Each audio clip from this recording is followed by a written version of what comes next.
요즘 세상이 돌아가는 일들을 보면 너무나도 마음이 아프고 마음이 힘이 듭니다. 여러분들도 그렇죠? 예, 뉴스를 볼 때마다 한쪽에서는 반대 집회를 하고 한쪽에서는 찬성 집회를 하고 오늘 아침에 뉴스를 이제 인터넷으로 뉴스를 잠깐 보고 왔는데 대통령이 이제 오늘 구속영장이 떨어졌다는 소식을 듣게 되어졌습니다. 그것이 이런 사회적인 어떤 그런 현상들이 이루어졌다는 것이 마음이 아픈 거죠, 여러분. 이렇게 어떤 한 사건을 두고 사람마다 의견이 다 달라요, 그렇죠? 바라보는 관점이 다르기 때문에 그래요. 동일한 사건을 두고 어떤 사람은 찬성하는가 하면 어떤 사람은 반대를 합니다. 아마도 우리들의 의견도 아마 다를 거예요. 저런 사람마다 자기의 어떤 다른 관점을 가지고 세상을 바라보기 때문에 그렇습니다. 제가 뭐 정치적인 얘기를 하는 건 아니고요. 이런 사회적인 아픔을 두고 사랑하는 여러분, 우리가 기도하는 시간이 꼭 있기를 원합니다. 이 나라 민족을 품고선 여러분들 기도해 주시기를 부탁드립니다. 네, 여러분, 관점이 다르다는 것에 대해서 여러분, 이게 어떤 것이 틀리고 어떤 것이 맞다 이렇게 우리가 단정지어서 얘기할 수가 없어요. 어떤 것이 100% 옳다라고 말할 수는 없어요. 저마다 관점을 가지고 있는데 그만한 이유들이 있어요. 그 자기들의 어떤 경험이나 상황, 이해력, 정보력 이런 것들을 가지고 그 사건을 바라보기 때문에 그런 어떤 다른 어떤 의견들이 나타나게 되어집니다. 그래서 사람들의 관점은 다 제각각이에요. 교회 안에서도 이루어지는 많은 일들을 보면 사람마다 다 다른 관점으로 이 상황들을 바라보게 되어지거든요. 그래서 의견이 달라요. 근데 의견이 다른 것들에 대해서 우리는 너무 힘들어할 때가 있어요. 그런데 사랑하는 여러분, 힘들어하지 마시고 다르구나 인정해 주시면 됩니다. 인정해 주시면.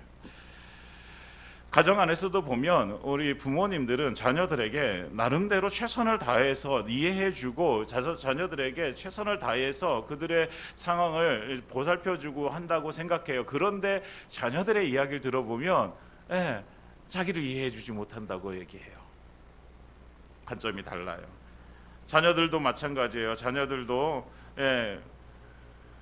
부모님께 잘한다고 하는데 부모님들은 또 아쉬운 것들이 또 남아 있어요. 서로 관점이 달라요.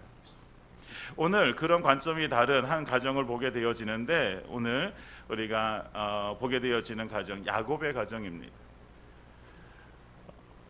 야곱에게 아들이 12이 있었는데 그 중에 11번째가 요셉이었어요. 요셉은 아버지의 사랑을 너무나도 많이 받았습니다. 그런데 그 사랑을 이제 받는 그 요셉을 두고 아버지의 관점과 형제들의 관점이 달라요. 아버지는 사랑해요.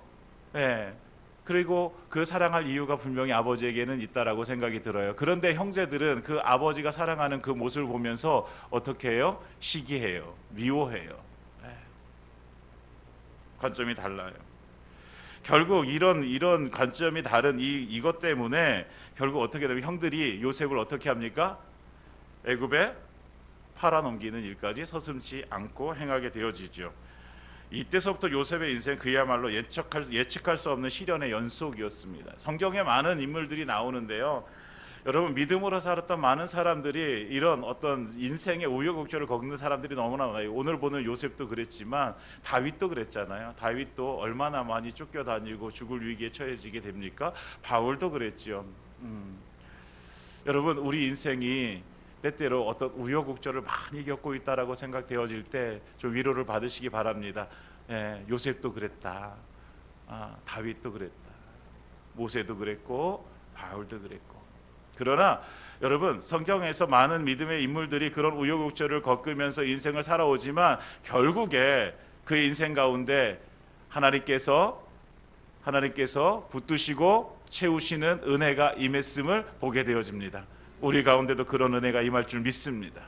믿음으로 살아내는 자에게 하나님은 그냥 두지 않으시고요. 하나님은 그 의로운 손으로, 능력의 손으로 붙드신단 말이에요.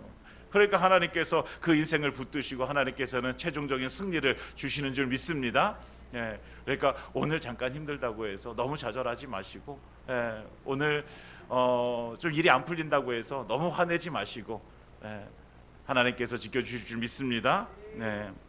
이런 요셉이 이런 우여곡절을 막 겪어요. 그리고 나서 하나님께서 어떻게 하셨어요? 요셉을 붙드셨어요. 요셉을 주님께서 사용하셨어요. 무엇으로? 애굽의 총리가 되게 하셨습니다. 여러분 할렐루야. 우리에게 이런 은혜가 임하기를 원합니다. 애굽의 총리가 되어졌을 때에 이제 그 바로의 꿈을 통해서 해석을 통해서 7년 풍년이 있었어요.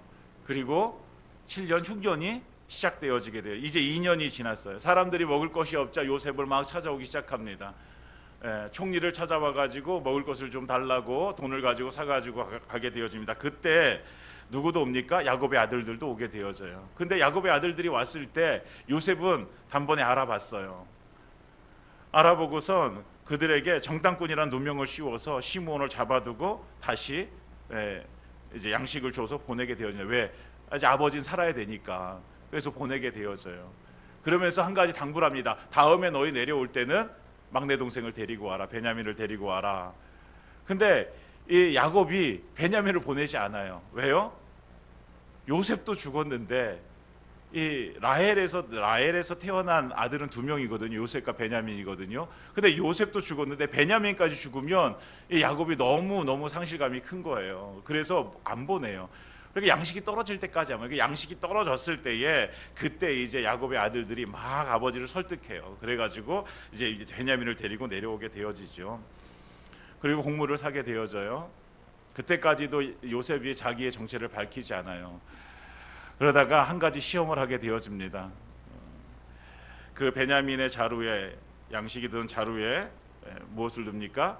그 가져왔던 돈을 넣고 자기가 사용하던 은잔을 넣어서 보냅니다. 그리고 그들이 이렇게 이제 가나안을 향해서 갈 때에 군사들을 보내서 이제 잡게 되어져요. 잡아서 뭐라고 얘기합니까? 너희가 우리의 것을 훔쳐갔다라는 누명을 씌우면서 자루를 하나하나 풀어봅니다. 아무도 몰랐어요. 야곱의 아들들은 아무도 몰랐어요. 근데 그 마지막 자루를 푸는데, 베냐민의 자루를 푸는데 거기서 돈과 은잔이 나오게 되어져. 그리고 이들은 가는 길을 멈추고 애굽으로 다시 돌아오게 되어집니다. 이 사건에 대해서 막 추궁하는데 유다가 나서서 말합니다. 베냐민을 살려주고 자기가 종이 되겠습니다. 이렇게 얘기해요.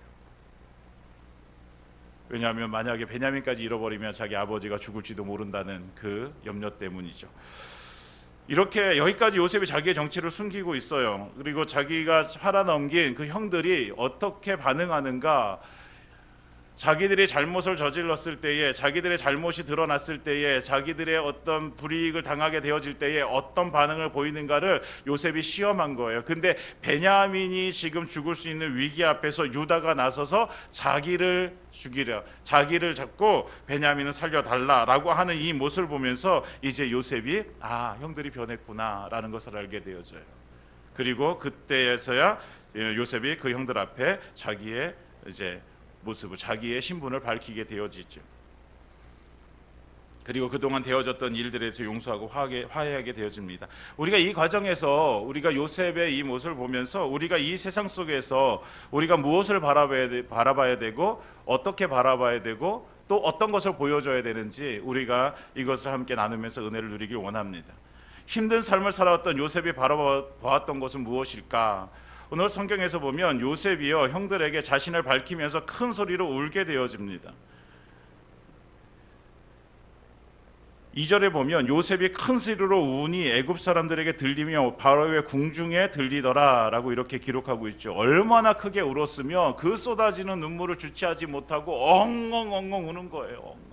여러분 그렇게 울지 않겠어요? 지금까지 참아왔습니다. 형들의 모습을 보면서도, 자기 동생의 모습을 보면서도 지금까지 막 참았어요. 그러다가 이게 터져버린 거예요. 그러니 얼마나 울었겠습니까? 대성통곡을 하면서 울었어요. 그러니까 왕궁에까지 들리게 되어지는 것이죠. 그러면서 이 요셉이 3절에 이렇게 얘기해요. 나는 요셉입니다. 이렇게, 나는 요셉입니다. 내 아버지께서 아직 살아계십니까? 가장 궁금했던 게 그거였어요. 내 아버지가 살아계십니까? 여러분, 이렇게 자기들을 막 추궁하다가 갑자기 울어버려요. 그리고 갑자기 자기가 요셉이라는 거예요. 여러분, 얼마나 당황스러울까요? 여러분, 요셉의 형들이 다 요셉이 어떻게 된 줄 알았어요? 다 죽었는 줄 알았어요. 그런데 갑자기 요셉이 자기가 요셉이라는 거예요. 그 상황이 얼마나 웃기고 얼마나 황당하겠습니까? 당황스러우죠. 그 당황스러운 상황에서 이들이 아무 말도 못해요. 형들이 그 앞에서 놀라서 대답하지 못하더라. 아무것도 대답하지 못해요. 이 대답하지 못하고 얼음이 되어져 버린 그 형들에게 이제 4절에 이제 요셉이 이렇게 얘기해요. 내게로 가까이 오십시오.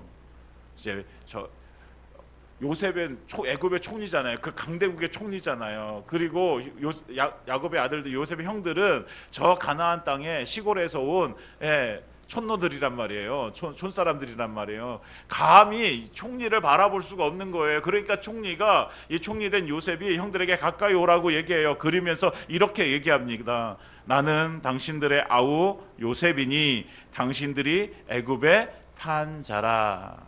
아멘. 이렇게 얘기해요. 여러분, 요셉이, 형들이 자기가 요셉이란 말을 듣고선 아무것도 말하지 못하고 얼음이 되어져 버렸어요. 그러니까 확실한 증거를 대는 거예요. 여러분, 요셉을 애굽에 판 사실을 누가 알까요? 요셉과 형들만 알아요. 아무도 몰라요. 그러니까 요셉이 형들에게 당신들이 나를 애굽에 팔았습니다 라는 이 증거를 갖다 대는 거예요. 여러분, 이 말을 했을 때 형들이 어떤 감정이겠습니까? 어떤 감정이겠어요? 어떤 생각했을까요? 우리가 요셉을 팔았으니 이제 우리도 죽겠구나. 우리도 죽겠구나. 자신들이 도단들에서 이스마엘 상인에게 요셉을 팔아넘긴 일을 상기했을 거예요. 그러면서 이제 우리도 죽었구나. 우리가 요셉을 팔았는데 살아있어. 근데 그 요셉이 총리가 되어져서 우리의 생명을 좌지우지할 수 있는 그런 위치에 있는 거야. 그런데 그가 지금도 그걸 기억하고 있어. 당신들이 나를 팔았습니다. 우리는 끝장났구나. 이렇게 생각했을 거예요. 요셉에게나 형들에게나 잊혀질 수 없는 사건이에요. 이것이요. 약 20년이라는 시간이 지났지만 그러나 이 일을 어떻게 잊겠습니까? 요셉이 잊겠습니까? 형들에게 잊겠습니까? 형들에게는요, 이것이 계속해서 어쩌면 마음의 짐이 되어졌을 거예요. 동생을 팔아넘겼다는 이 사실이. 그런데요, 요셉이 놀라운 것은 뭐냐면 이 일이 잊혀지진 않았어요. 그렇지만 이 일에 얽매이진 않았다고요. 여러분, 잊혀지진 않았지만 너무나도 아픔이고 슬픔이었지만 그러나 여기 얽매이면서 살아가진 않았어요. 요셉이 매일 밤마다 이 일을 생각하면서 복수를 꿈꾸지 않았단 말이에요. 왜 그랬을까? 자신에게 주어진 이 상황 때문에 절망하지 않았어요. 왜 그랬을까? 요셉은요, 복수를 꿈꾸는 대신에 하나님을 꿈꿨어요. 요셉을 복수를 꿈꾼 것이 아니라 하나님을 꿈꾸면서 하나님을 바라봤어요. 내 인생이 하나님의 손에 달려 있는데, 하나님의 능력의 손이 나를 붙들고 계시는데 하나님께서 나를 이곳에 보내셨다라고 생각하고 요셉은요, 그 믿음으로 살아왔어요. 여러분, 하나님을 바라보는 거예요. 그래서 요셉은 이렇게 말할 수 있는 거예요. 5절 이렇게 얘기하는 거죠. 5절 다 같이 한번 읽어보겠습니다. 시작. 당신들이 나를 이곳에 팔았다고 해서 근심하지 마소서, 한탄하지 마소서. 하나님이 생명을 구원하시려고 나를 당신들보다 먼저 보내셨나이다. 아멘. 여러분, 이 고백이 얼마나 위대한 고백입니까? 대단한 고백입니까? 저 같으면요, 여러분 얼마나 고생했어요. 요셉의 생애를 우리가 알잖아요. 얼마나 고생했습니까? 그럼 밤마다 복수를 꿈꾸지 않았을까요? 내가 형들 만나면 봐라. 내가 가만두나? 내가 지금 애굽의 총리가 됐어. 니네 만나면 내가 싸그리 다 감옥에 가둘 거야. 저 같으면 그랬을 수도 있다고요. 근데 요셉은 그렇게 하지 않았잖아요. 요셉은 뭐라고 얘기해요? 모든 것이 하나님께서 하신 일입니다. 이런 고백이에요. 하나님께서 하신 일입니다. 요셉은요, 자기가 처해진 상황 가운데 하나님의 일하심을 믿었어요. 하나님이 일하고 계시다라는 것을 믿었어요. 그리고 그 하나님의 일하심의 은혜를 입었어요. 그래서 요셉은 어떤 상황 속에서도 하나님을 바라보며 살아가게 되어지는 것입니다. 사랑하는 여러분, 우리가 하나님을 바라봐야 될 이유가 바로 이거예요. 우리가 처해져 있는 그 상황들을 바라보면 여러분, 우리에게 좌절이 되어지죠. 절망이 올 수도 있죠. 그런데 그 모든 것들 가운데서 우리를 일으켜 세워주실 수 있는 하나님을 바라보게 되어지면 소망이 생기는 줄 믿습니다. 이게 하나님을 바라보는 삶인 거예요. 지금까지 얼마나 처절한 삶을 살아온 인생입니까, 요셉이. 보통 사람이라면 주저앉아 버렸을 거예요. 형들에게 팔려가지고 애굽에 온 것도 너무 서러운데 감옥에도 가게 되어지고,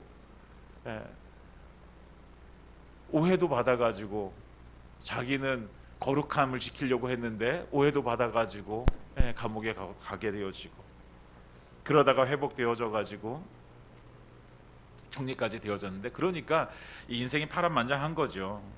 형들의 배신, 누명, 감옥 생활, 회복되기엔 너무나도 힘겨운 삶이었어요. 그러나 요셉은 지치지 않았어요. 요셉은 그 상황 때문에 좌절하지 않았어요. 왜냐하면 요셉은 그 상황을 바라본 것이 아니기 때문이에요. 요셉은요, 그 상황들을 바라본 것이 아니라, 여러분, 그 상황이 힘들지 않았어요? 이렇게 얘기할 수 없어요. 힘들었어요. 죽을 만치 힘들었어요, 요셉에게도요. 그러나 요셉은 이 상황 가운데서 나를 구원해 줄 수 있는 유일하신 그분 하나님을 바라봤다는 거예요. 하나님을. 여러분, 우리가 무엇을 바라보는가에 따라서 그 크기가 달라집니다. 하나님을 바라보는 삶을 살게 되어지면 우리가 가진 문제가, 우리가 처해진 상황이 작아지게 되어져요. 그런데 그 반대로 우리가 가지고 있는 문제와 상황을 바라보게 되어지면 누가 작아지게 돼요? 하나님이 작아지게 되어져요. 여러분, 문제와 상황을 너무 크게 보고 하나님이 작아지면 우리가 하나님을 찾지 못해요. 여러분, 이 문제와 상황들을 우리가 이겨낼 수 있는 힘이 없어. 그러면 우리는 이것을 이기실 수 있는, 이 문제를 뛰어넘으실 수 있는 그 은혜를 주실, 그 능력을 가진 우리 하나님을 바라보는 거예요. 그 하나님을 바라보고 하나님 앞에 나아가서 기도하는 거죠. 여러분, 하나님을 바라볼 때 우리가 기도의 자리로 나아갈 수 있음을 믿습니다. 하나님을 바라보고, 그래서 하나님을 의지하고, 그래서 하나님의 뜻을 이루고, 이것이 바로 우리가 살아야 될 삶이지 않습니까? 요셉은 철저하게 하나님을 바라본 인생이었습니다. 종이 되어졌을 때도, 누명을 썼을 때도, 감옥에 갔을 때도 그는 기도할 수 있었어요. 하나님을 의지할 수 있었고요, 하나님의 뜻을 이루는 삶을 살 수 있었어요. 이것이 요셉의 삶인 거예요. 요셉이라고 힘들지 않았을까요? 힘들었다고요. 죽을 것 같죠. 죽을 것 같아요. 여러분, 이 상황 가운데 힘들지 않습니다, 이렇게 얘기할 수 있는 사람 없어요. 다 누구나, 여러분, 저도 그렇고 여러분들 그렇고 이런 상황 가운데 만약에 처해지게 돼봐요. 괜찮습니다, 이렇게 말해요? 아니요, 안 괜찮아요. 너무 힘들어요. 그런데 그 힘듦을 가지고 어디로 나아갑니까? 하나님께로 나아가는 거예요. 하나님께로 나아가는 거. 여러분, 우리가 하나님을 바라보는 것, 그것이 우리에게 힘인 줄 믿습니다. 저는 여러분, 우리가 요즘 어떤 것을 바라보고 살아가고 있는지 한번 생각해 봤으면 좋겠습니다. 내 문제에 얽매여져 있는지, 내 상황 때문에 지금 그것만 바라보면서 힘들어하고 있는지. 사랑하는 여러분, 그것을 바라보는 것이 아니라 이제는 그 문제를 해결하실 수 있는, 여러분, 해결하는 것이 우리에게 있어서 유익이잖아요. 근데 해결 안 되는 문제와 상황을 바라보면서 그것 때문에 전전긍긍하고 좌절하고 절망하고 이럴 필요가 없는 거잖아요. 그런데 그걸 해결할 수 있는 하나님을 우리가 바라보고 의지하고 그분 앞에 나아가 기도할 때 더 이상 그 문제는 우리의 문제가 되지 않은 줄 믿습니다. 그 문제는 하나님의 문제가 되어지고 그 문제를 하나님은 하나님의 능력으로 해결해 주실 줄 믿습니다. 그 은혜가 우리 가운데 임하기를 예수님의 이름으로 축원드립니다. 그러니까 요셉은 철저하게 하나님을 바라보는 인생이었습니다.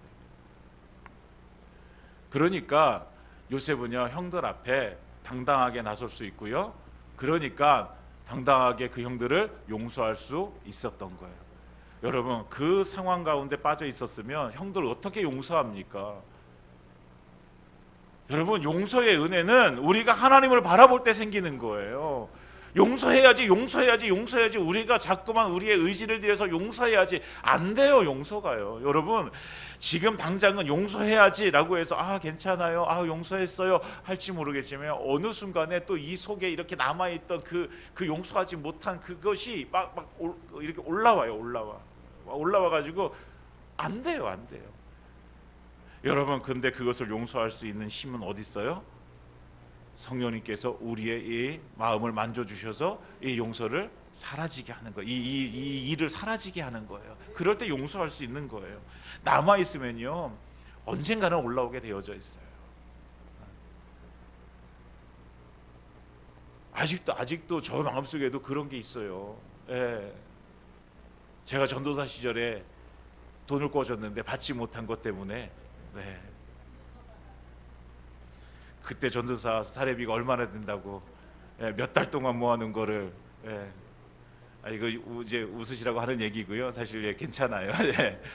그거 없어도 잘 삽니다. 네. 여러분, 하나님을 바라보면요 용서할 수 있는 힘이 생깁니다. 요셉이 하나님을 바라봤기 때문에 형들을 용서하게 되어져요. 여러분, 자기를 죽이려 했고 그 형들 때문에 아버지를 20년 동안 보지 못했단 말이에요. 그들이 지금 무릎 꿇고 지금 앞에 있어요. 당장이라도 그들에게 명령을 내서 감옥에 쳐넣을 수도 있어요. 그런데 용서하는 거예요. 하나님을 바라보니까. 여러분, 우리가 하나님을 바라보세요. 여러분, 용서하지 못할 것이 사실은 없지 않을까요? 나를 위해서 십자가에 자기 아들을 보내서 죽기까지 우리를 사랑하신 그 하나님의 사랑이 있는데, 그렇다고 한다면 우리가 용서하지 못할 그 하나님을 바라본다면 이 상황을 바라보면 안 돼요. 안 돼. 근데 하나님을 바라보면 그 사랑을 우리에게 주셨는데 우리도 그 사랑을 가지고 이 사람을 바라보면 그거 용서하지 못할까? 용서할 수 있지 않을까요, 여러분? 사랑하는 여러분, 하나님의 관점으로 우리가 바라보길 원합니다. 그러니까 우리가 하나님을 바라볼 때 뭐가 생기냐면 이 세상을 바라보는 관점이 생겨요. 이 세상을 무엇으로 바라보게 되냐? 하나님의 관점으로 바라보게 되어져 있어요. 왜? 하나님을 바라보니까 하나님의 관점이 나에게 생기고 나의 그 관점으로 이 세상을 바라보게 되어지는 거예요. 제가 서두에 말했던 이 세상에 지금 이 우리나라에 지금 너무나 힘들고 어려운 상황들이 있어요. 사랑하는 여러분, 이것을 무엇으로 바라봐야 됩니까? 여당의 입장에서 바라봐야 돼요? 야당의 입장에서 바라봐야 돼요? 아니요. 여러분, 하나님의 입장에서 하나님의 관점으로 바라보는 거예요. 우리의 어떤 경험, 생각, 우리의 정보력, 이해력 이런 것이 아니라 하나님께서 무엇을 원하셔서, 하나님께서 어떤 뜻이 있으셔서 이런 상황들을 우리에게 주셨을까? 우리 개인에게 닥친 상황들도 마찬가지예요. 하나님의 관점으로. 요셉이 그랬던 거예요. 하나님의 관점으로. 그래서 요셉은 7절에 이렇게 이야기하는 거예요. 하나님이 큰 구원으로 당신들의 생명을 보존하고 당신들의 후손을 세상에 두시려고 나를 당신들보다 먼저 보내셨나니.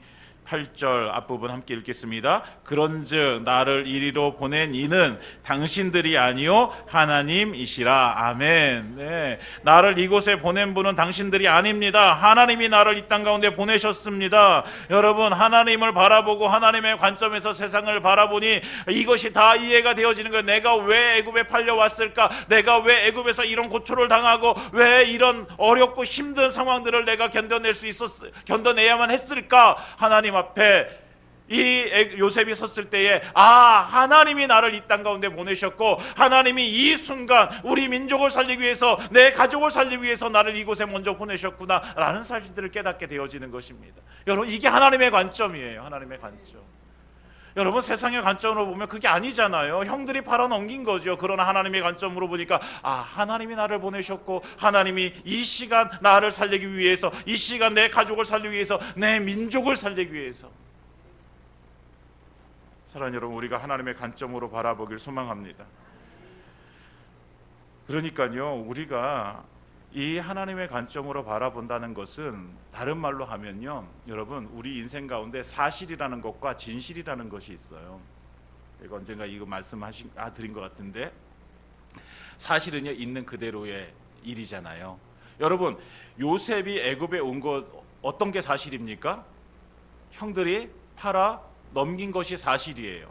이게 사실이에요. 그런데 진실이라는 건 뭐냐면 이게 뭐 어디에 정의되어져 있지 않는 거예요. 아는 거예요. 제가 나름대로 그냥 이렇게 설명하는 거예요. 진실이라는 건 이 사실이라는 거에 뭘 더해요? 믿음과 사랑을 더하는 게 진실이에요.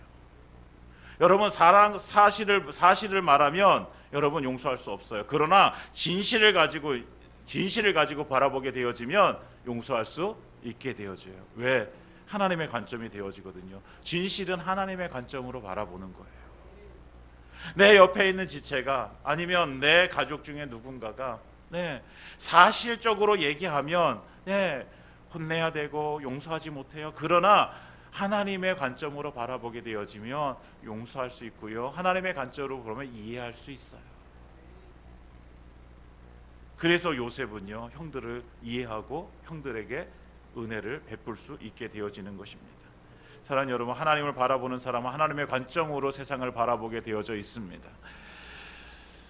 미국의 영성 신학자인 마르바 던이라는 사람이 날마다 우리를 깨우는 음성이란 책에서 이렇게 얘기를 하고 있어요. 마르바 던이라는 이 여인은, 이 영성 신학자는 어린 시절에 홍역을 앓다가 당뇨병과 저혈압을 얻어서 한쪽 눈을 실명하게 되어져요. 그리고 신장 이식 수술도 하고 유방암 수술도 하고, 그리고 관절 이상이 생겨가지고 한쪽 다리를 절단하는 아픔도 겪게 되어집니다. 그가 책에서 이렇게 얘기해요. 책에 있는 내용을 그대로 한번 제가 읽어드리도록 하겠습니다. 내 친구 코니라는 친구가 있었는데 그는 시각장애인이다. 코니는 한동안 내 시력을 부러워했다라고 고백했다. 그가 이런 자신의 마음에 대해 기도하는데 하나님이 주신 위로의 말씀이 생생하게 들려왔다고 한다. 코니, 내가 마르바에게 시킨 일을 하기 위해선 마르바에게 시력이 필요하다. 그런데 내게 맡긴 일에는 내 눈이 꼭 필요하지 않다. 코니는 현재 시각장애로 어려움을 겪는 수많은 사람들을 돕고 있습니다. 어느 날 정형외과 전문의로부터 내 발을 절단해야 된다는 말을 들었습니다. 그때 하나님께서 이렇게 말씀하셨습니다. 괜찮다. 내게 맡긴 일을 위해서는 내 발이 꼭 필요하지 않다. 코니의 통찰력이 내게 책을 쓰도록 동기를 부여해 주었다. 나는 눈과 뇌와 손가락의 기능이 남아있는 한 내게 맡겨진 일을 할 수 있다. 나 스스로는 불편한 다리와 잃어가는 시력을 받아들이기 어렵지만 하나님의 선물에 초점을 맞추면 상실감을 극복하기가 더 쉬워진다. 그래서 마지막 이렇게 얘기해요. 잃어버린 것이 아닌 하나님이 내게 남기신 것에 초점을 맞춰라. 이렇게 얘기해요. 여러분, 이게 성경 말씀은 아닙니다. 영성 신학자 쓴 책이에요. 그런데 여러분, 이게 너무나도 마음에 와닿아요. 잃어버린 것이 아니라 시력을 잃어버리고 다리를 잃어버렸어요. 그러나 하나님께서 남겨주신 것이 있죠. 이 마르바다는 하나님께서 남겨주신 이 지혜가 있어요. 비록 눈은 보이지 않고 한쪽 눈은 잃어버리고 다리는 잘라졌지만 그러나 그가 하나님께 남겨주신 것을 가지고 책을 쓰기 시작합니다. 그렇게 나온 책들이에요. 사랑하는 여러분, 우리의 관점을 바꿔보면 어떨까요? 이 세상을 바라보는 관점, 내 관점이 아니라 하나님의 관점에서, 세상이 우리에게 말해주는 관점이 아니라 하나님의 관점에서 우리가 이 세상을 바라볼 때에 여러분, 이 세상이 다르게 보여질 줄 믿습니다. 여러분, 우리 이제 하나님의 관점으로 남편을 바라보세요. 그러면 정말 사랑스러울 거예요. 여러분, 하나님의 관점으로 아내를 바라보세요. 정말 사랑스러울 거예요.